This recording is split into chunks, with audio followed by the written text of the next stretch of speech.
Hey, it's Rachel Cooke, your modern mentor.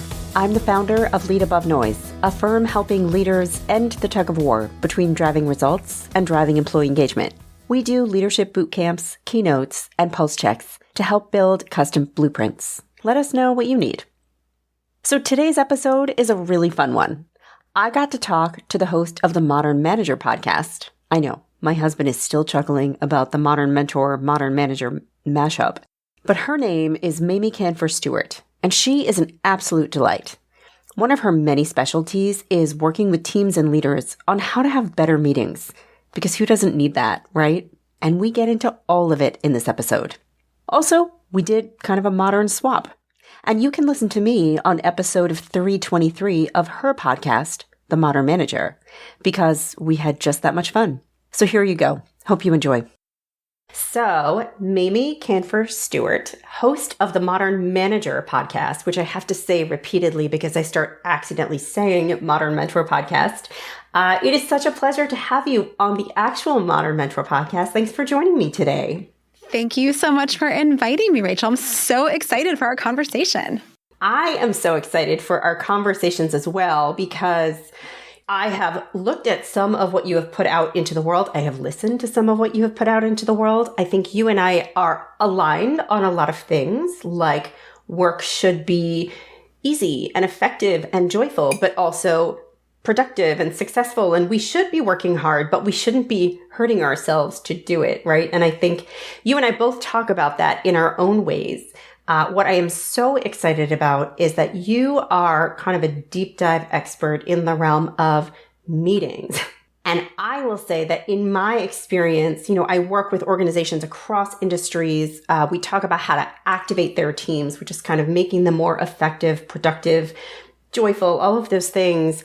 And every team needs something different, but I don't think I've met a team yet that hasn't raised meetings as some kind of pain point or opportunity for them. And you've written a book about this. It's called Momentum. Everybody should go out and grab a copy.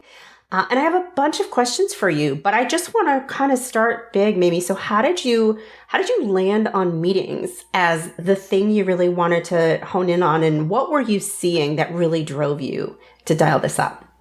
Well, it's funny that you mentioned that you haven't yet met a team that didn't have problems with their meetings, because that's actually what I stumbled upon also. I was working on a different project related to helping consultants work with their clients and doing project stuff and building a tech platform and this whole thing. And someone said to me this is a lot. If you could just do the little meetings part, I think you would have more success getting this off the ground. So then I started asking people just out, if I was out with friends, if I was out at a bar, if I was at a networking event, I'd ask people about their meetings. And lo and behold, every single person I asked was ready to tell me about this terrible meeting that they attended, if not that day, at least that week. And the funniest thing about it, though, was that it wasn't, oh my gosh, my meetings are so terrible. I lead these horrible meetings. I need help. It was so-and-so's meeting in that other department is horrible. I had to sit through this. It should have just been an email. And I realized that we aren't taught how to lead meetings. We become managers. We're responsible for a team. And a huge part of that happens through the medium of meetings. And no one taught us how to do it. And I was lucky enough to come from a family business where we did meetings really well. And I just saw that this was a very solvable problem. It was not rocket science. It just needed to be something that managers spent a little time and energy learning how to do and engaging their team in, so that we could make this major part of our workday into something that is productive and enjoyable. That really, really resonates with me. And what I love about how you landed on this and kind of your starting place was, I've heard a lot of, there are some organizations that I think have been trying to make a little bit of a splash for themselves. And they've said, meetings are pain point, meetings are unproductive. We're going to stop having meetings. And I don't think that's the answer.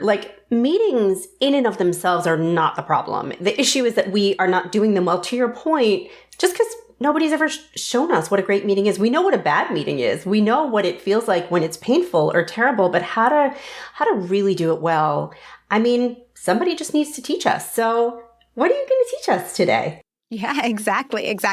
All right. Well, then I'll start with the number one thing that every meeting should have. The number one thing that you can do, and you can do this whether you are leading the meeting or you're attending a meeting. It looks a little different, but the concept is the same, which is you need to have a desired outcome for the meeting. You need to know not just what you're going to do in the meeting, which is what most of us think about. We're going to review the budget from last quarter, or we're going to discuss the customer issue, or we're going to brainstorm our next, project plan. Those are all great activities, but they don't tell you the outcome of the meeting. So what you want to start thinking about is, at the end of the meeting, what are we going to have? What are we going to have produced? What are we going to have aligned or agreed on? And when you start thinking about the outcome, then you can get really clear about, was this meeting, did we get to that outcome? Yes, we had a nice discussion about the budget, but so what? What was the outcome you were trying to get to? So if you can think about outcome, then you can design your meeting from there. Then you know who should be there. You can figure out what kind of conversations you need to have, what people need to do to prepare, all those things. But you need to know the desired outcome. So if you're the meeting leader, the first thing you want to think about is, what is this meeting going to accomplish? And I like just say, fill in the blank. At the end of this meeting, we will have what? Made a decision. We'll have a list of ideas to explore further. We'll have a next version of this document. And if you're a meeting participant, then you can just ask the meeting leader when you get an invite to a calendar invite, just say, hey, looking forward to this meeting. Can you tell me, what are you hoping to have achieved by the end of the meeting? And that will then prompt the meeting leader to think through and figure out what the desired outcome is, so that you can now go into your meeting and all be aligned on what you're trying to get done. So there are two things that I love about that. The first is everything. But specifically, I love that, yes, let's not talk about what we are going to do, but really what the end state is. What is the outcome? And by the way, if you've scheduled a 45-minute meeting to align on the budget, and at minute 22, the budget is aligned on, is the meeting over? I hope it's over, right? We always decide that a meeting is over by the clock, but if we can decide by the outcome, it just seems so much more impactful. But what I also love, what I think is a little bit more implicit in that, is that everybody in a meeting is empowered to participate in giving it shape and purpose, right? I think too many of us, you tell me, I feel like people spend too many hours feeling like victims of meetings. And it's not my meeting, so I can't blank. I can't control it. I can't shape the agenda. What I hear you saying is that when you ask the right question and you kind of lovingly force the organizer to think about it, you are in a position of some power to help shape it. Is that fair? Absolutely. I mean, a lot rests on the meeting leader, but I always tell my teams, as a meeting leader, you don't need to be a meeting hero. It is not all on you to figure out everything and to do all the roles even within a meeting. You have a whole group of people that can be part of the success. The meeting's only going to be successful if everyone who's there is contributing. And there are different ways that we can all contribute. And one of those can be to help the meeting leader figure out, what are you trying to get done in this conversation? And even if you haven't asked them ahead of time, you can ask them at the start of the meeting. Hey, I know I'm running from three things. Just please remind me, what are we trying to accomplish today? What are we trying to get done? What does done look like? What does success look like at the end of this meeting? And if the meeting leader then can't articulate it well, now you have a whole group of people sitting in that meeting who can decide together, well, yeah, what are we trying to get done right now? And it engages everyone and, yes, empowers everyone to make sure that you're using your time wisely. Yes, I love that. Okay, so we have a little bit of intelligence about how to set ourselves up for a successful meeting. We're going to dive a little bit more deeply into that. But I also want to get your perspective on, when should we not have a meeting? I think that is one of the pain points that I hear articulated a lot. So many meetings should have been emails, should have been Slack, should have been something else. Do you have any criteria or any ways to help us think about that better? Oh, yes. I love this question because we just are in a world where meetings are just a thing that we just do. And, we need to have another conversation. We need to have a meeting. And we just put them on the calendar. And sometimes we even land grab just to get things scheduled because we're so worried that we're not going to have time for meetings. So the first thing is, do not have a meeting to share information unless that information is highly complex and you need to be able to check for understanding as you're going. You really want to make sure that everybody's on the same page, because if you were to send it off one way, even if you recorded a video of yourself explaining it, there's still too much nuance or too much that could get lost in the process of that communication that you just can't risk it. So if it's highly complex, sharing information in a meeting is fine. The other is if it's highly sensitive, right? Where you want to make sure that the person feels really respected as you're communicating this information to them, or it's sensitive in the sense that you don't want to put it in writing. And so you want to make sure that you're sharing it in a safe way. If you were just sharing information about whatever's going on with a client, you do not need to do that in a meeting. You are much better off sending it either as a voice message, as a video message, as a text, a Slack, a email, a memo, something else. Don't waste people's time in a meeting sharing information. That's the first thing you should definitely not do in a meeting. The second is to think about a meeting not as your first step, but as a second or third possible step. So sometimes if we're making a decision, we think, we have to get a group of people together to talk this through and then make the decision. But sometimes you can get that conversation going via Slack or in an email chain and see where you're landing. I actually just did this with a client. They were working on a new philosophy statement or for their organization. And there was a draft and they're like, we think we need to have a meeting to discuss the draft with the committee. I said, well, before you do that, maybe you just send it out with a little survey and ask people on a scale from 1 to 5, how comfortable are you with the statement as is? 1 being absolutely not, there's no way this can get approved. And 5 being like, maybe there's a word or two I would change, but overall, I'm totally comfortable if this is where we ended up. And then a little open text box for what are the things that led you to answer where you answered? So if you pick 2, why are you feeling like it's a 2? What words are uncomfortable for you? What phrases? What's unclear? If you're a 4, what do you hope would be better? And let's just see where people are at. And now we can go into the meeting and have a conversation that's honing in on the areas that people feel like need to be discussed. Or find out that, wow, everyone said they were 4 or 5. Do we even need to have the meeting now? If everyone's pretty comfortable with this, maybe we don't waste our time going into the details and nuance. We just move forward with the statement as is and be done with it. So meetings don't have to be the first solution. They can be a second or third step after you've gotten some of that conversation going in other methods.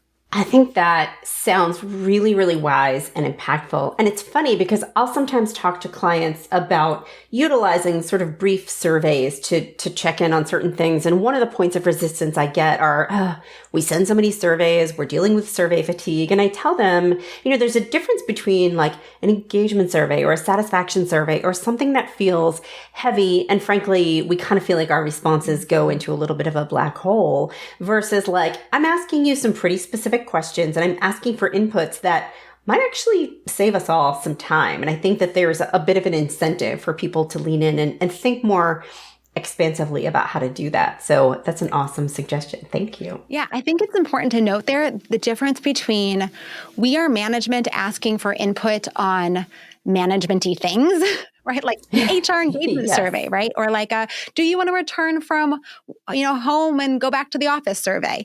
Very different than we're working on a project and this is material that we need to prepare or we need to work on this plan for our next project. And using surveys or online brainstorming tools or mural boards for sticky notes or other things to engage in the content of your work as a way to speed things up, get more thinking in the room, and then use your time together, which is so precious. A meeting is really precious because it is rare that we're all in the room at the same time, whether it's virtual or hybrid or in person. So we don't want to waste time in those sessions. We want to use that time to get everyone's great thinking and to hone in on the conversation. And if you can use these other methods beforehand, it's just helping you as a manager and as a team use your time wisely when you're together. It's not going into a black hole, right? The other materials and things that you're doing, it's actually moving your work forward. Beautiful. So Mamie, you kind of opened the door here. You set the stage for a conversation around whether it's in person or virtual. You talked about, coming back to the office versus working from home. Talk to me a little bit, because I get questions about this all the time, about how do we do this better? How do we manage hybrid dialogue, hybrid conversations, hybrid meetings? What are some tips that you're seeing clients use successfully? So the first is we are getting rid of the hybrid, meaning one room with half the team and other people kind of on individual cameras. So the teams that I see that are doing hybrid like that most successfully actually all have their own laptops still in front of them. So you can still see every single person in the room on a nice little square instead of the one camera with everybody's faces super teeny tiny, which does a couple of things, right? Just from a really basic place, it is very hard to read facial expression and body language from a camera that is very far away from you. And when you're trying to see one little box with 6 people around it, it's basically impossible. So we're almost getting rid of hybrid, meaning we're really shifting to either all in person or all virtual. And that seems to work better for people. Just from a relationship management, from a understanding and engaging in the conversation, and even from people in the room, it's much easier for them to remember that there's a whole bunch of people on the screen when they're looking at their own screen as well, and not just around the room and who's sitting in the table. So that's the first thing. The second thing that I'm seeing be really successful is, even with in-person meetings, using more digital tools for engagement. We used to use a lot of manual tools like sticky notes and whiteboards and things like that. And those things are still great. There's something very tactical, very, pleasant in your hands for a lot of people. It just feels good to use those kinds of tools. So I'm not saying you shouldn't use them. But there are more and more reasons to use digital tools all the time. You get the record of that brainstorm or that conversation automatically. No more taking photos and having to type it up or handing it off to someone and trying to remember what your handwriting was and read someone else's handwriting that you can't read. So when you use digital tools, even for in-person meetings, you get the value of it being documented instantly, and you truly remove the anonymity. You get true anonymity if you want. If that's something that's important to the conversation and you want people to be surfacing risks or criticisms or playing devil's advocate, everyone knows whose handwriting is whose, right? Everybody knows when you're writing on a sticky note. It's not so hard to figure out who said what. But if you're doing it into a mural board and you have all the anonymous users, you really truly can get anonymous input and anonymous feedback and thinking, which can help people feel more comfortable sharing their true thoughts or the things that they might otherwise hold back on if they're not totally sure it would be a welcomed idea. And then the last piece of it is, as I said, you get everybody's thinking and you can read it all. There's no standing back from the whiteboard and oh, I'm too far away, I can't quite read what that was written there. Everyone can see it. And you can do all kinds of other cool stuff like voting and moving things around and prioritizing in ways that you can't always do as easily when you're using manual materials in person. So those are just 2 things that I would say I'm seeing a lot of right now. That sounds really helpful. And I would say, I think I've seen organizations start to intuitively move towards some of these things. So it's good to have a little bit of validation that they're making some good choices. And a reminder that sometimes our instinct really can be the best teacher, right? So, sometimes maybe we can think of meetings as they're very tactical, they're happening one at a time, we're in, we're out. But you have a way of thinking about meetings as they influence organizational culture, which for some people might feel like a big leap from meetings to culture, like we've sort of jumped up 10,000 feet. I agree with you, generically, and I would love for you to talk a little bit specifically about what that relationship is between meetings and an organization's culture. Oh, yes. So meetings are, in essence, a microcosm of your culture.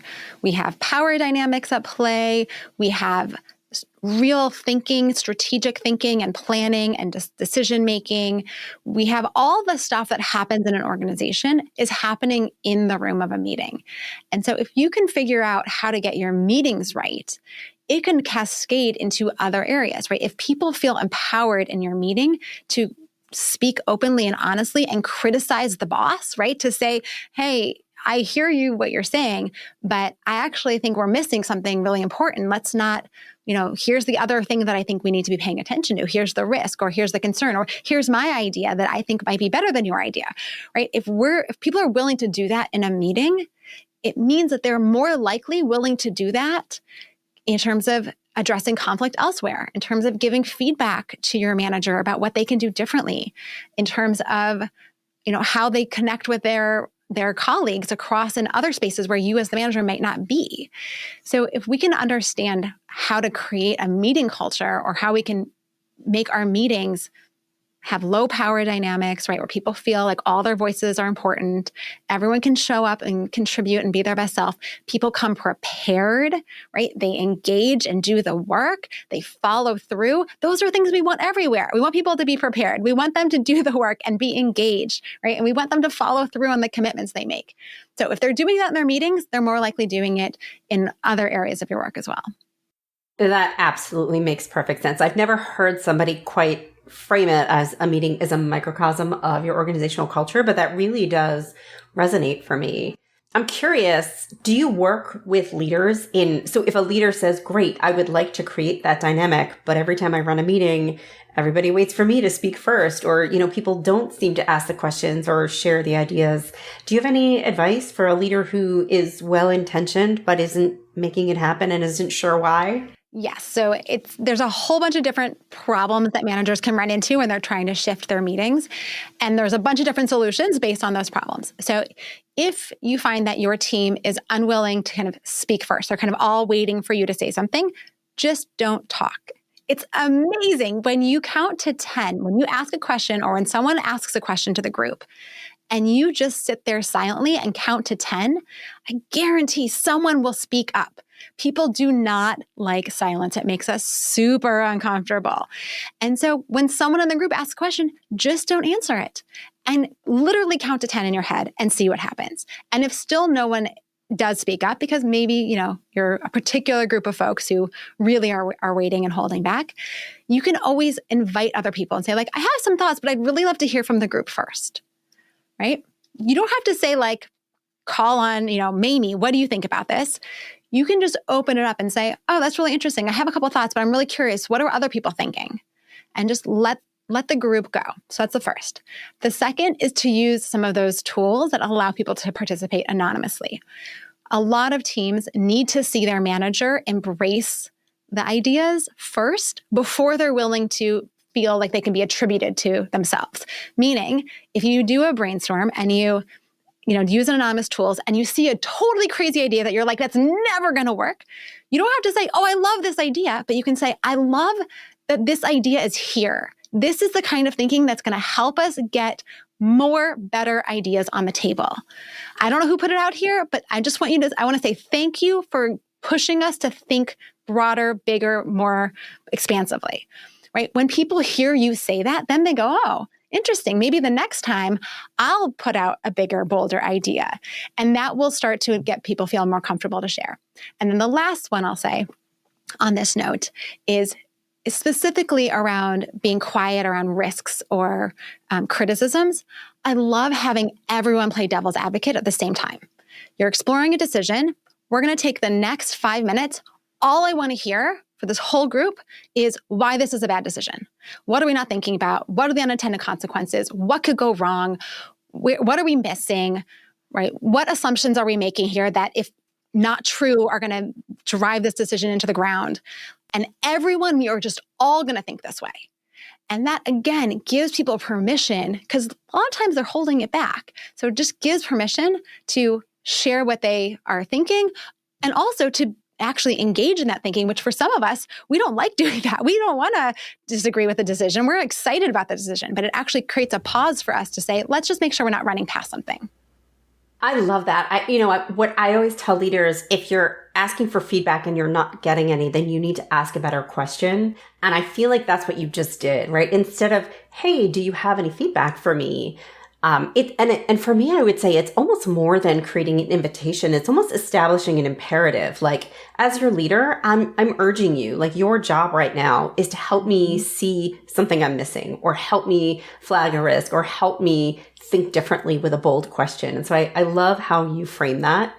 The other thing I'm taking from what you said is this idea of celebrating the input over the output, right? It's not about necessarily the quality of the idea, which may be good or bad, but just as our teams start to express the ideas, just celebrating their courage, right? Because if we believe more ideas will lead to more good ideas, then we need to celebrate the more ideas and not just wait for the more good ideas. So those are awesome pieces of advice. Thank you. So I've got one last official question, and that is, so far, we have talked pretty exclusively, or I think implicitly, about meetings involving lots of people, right? They are group conversations. We haven't really touched on the one-on-one, but that is a really big essence of, how leaders build relationships with their team members. So what are your thoughts on one-on-ones? What can a leader do, and what can the employee do to maybe enhance the quality of those conversations? So the first thing is that I like to distinguish between one-on-ones and check-ins, or whatever you want to call them. That there's a time for us to talk about the work, and there's a time for us to talk about the person. So if you're talking about the work, what's going on, need an update on this, let's problem solve on that. Those to me are check-ins where you're in the conversation, just you and one other person, but the topic of the conversation is the work that you're collaborating on. A one-on-one is a time to talk about the person, to praise them, to give feedback if you haven't already given it, to talk about their growth and development, to understand what progress they've made against their growth and development goals, to talk about their career, to talk about how they're collaborating and getting along with their team members, to talk about what you can do differently as a manager to support them better, what they could do differently to collaborate with you better. It's a space for us to really hone in on that relationship that we have and helping that person flourish at work, and helping ensure that our relationship, their relationship with the team, and the relationship they have with the organization is at its best. So I want to start there and say, is that where you're headed, or what you're thinking about in terms of one-on-ones? It wasn't, but it is now. Yes, absolutely. All right. So then I'll say there are a couple different ways that you can do it. So if we're going to talk about check-ins for a second on the work, right? There's a million different ways to do this. The way that I like to do it is I have a running tab with each of my team members where it's just all the things that we need to check in on. And anytime anybody thinks of something that we need to check in on, we just add it to the list. And then when we show up once a week, we run through the list. It's very logistics oriented. We spend about 3 seconds at the start of the meeting just saying, hello, how are you? What's going on? And then we immediately get into the list and we just tick it off, and then we're done. And I have a client who was implementing this, and her boss was like, this feels like a waste of time. You have 7 direct reports, and now you're going to have 7 30-minute meetings every week on top of all the things. Like, do you really need this?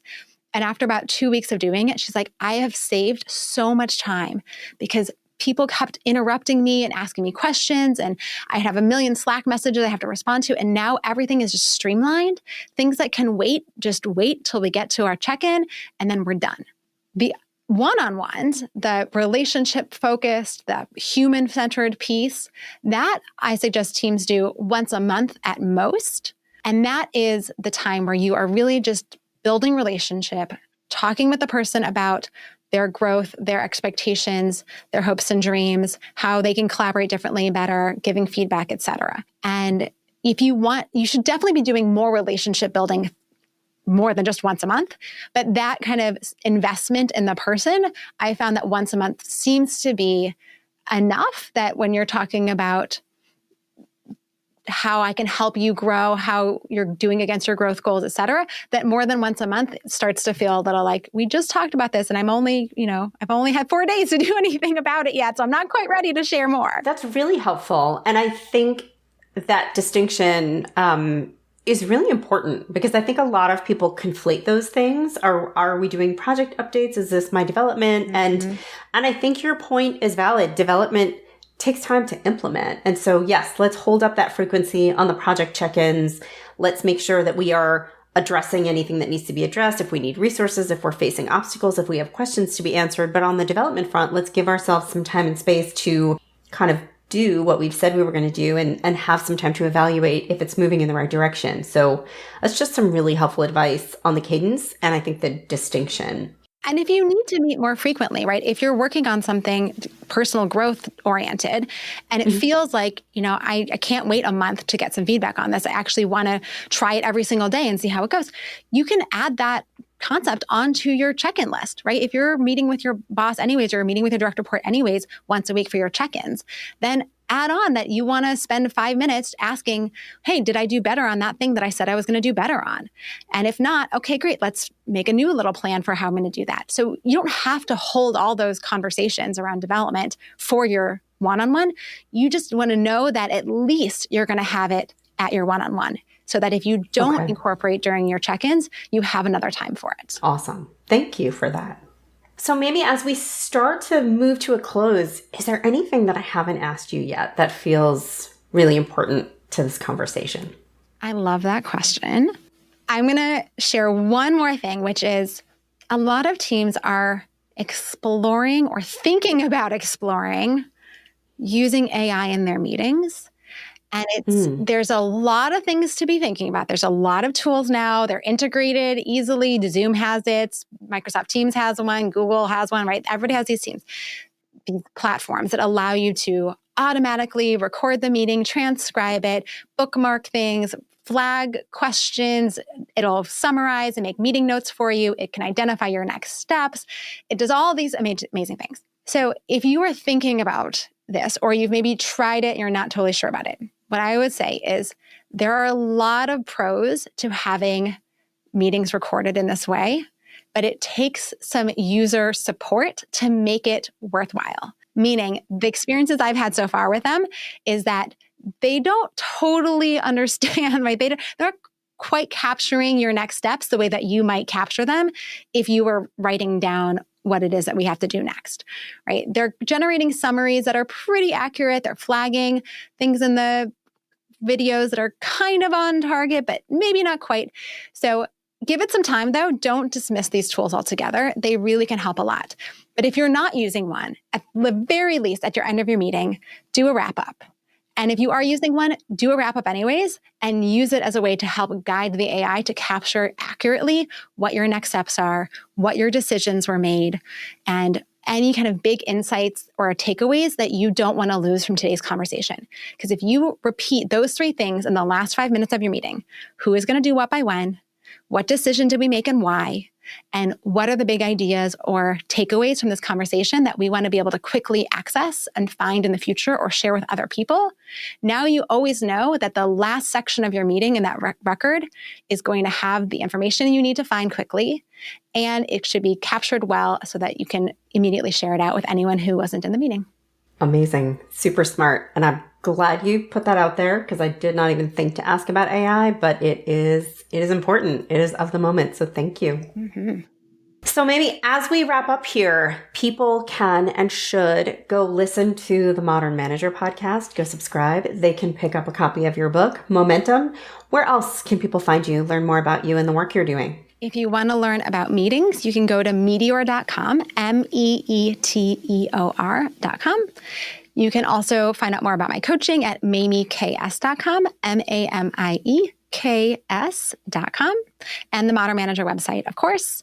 And they should definitely check out the podcast because you were on my podcast and they should come and listen to our episode as well because you shared some fabulous insights yourself. Amazing. Thank you so much for being with me today, Mamie. I had a great time. Same here. Thank you again for having me. I hope you enjoyed my conversation with Mamie Kanfer Stewart. Are you ready to tackle your modern meetings with a fresh approach? Here's hoping. And don't forget to check out the Modern Manager podcast wherever you listen to podcasts. Join me next week for another great episode. Until then, visit my website at leadabovenoise.com.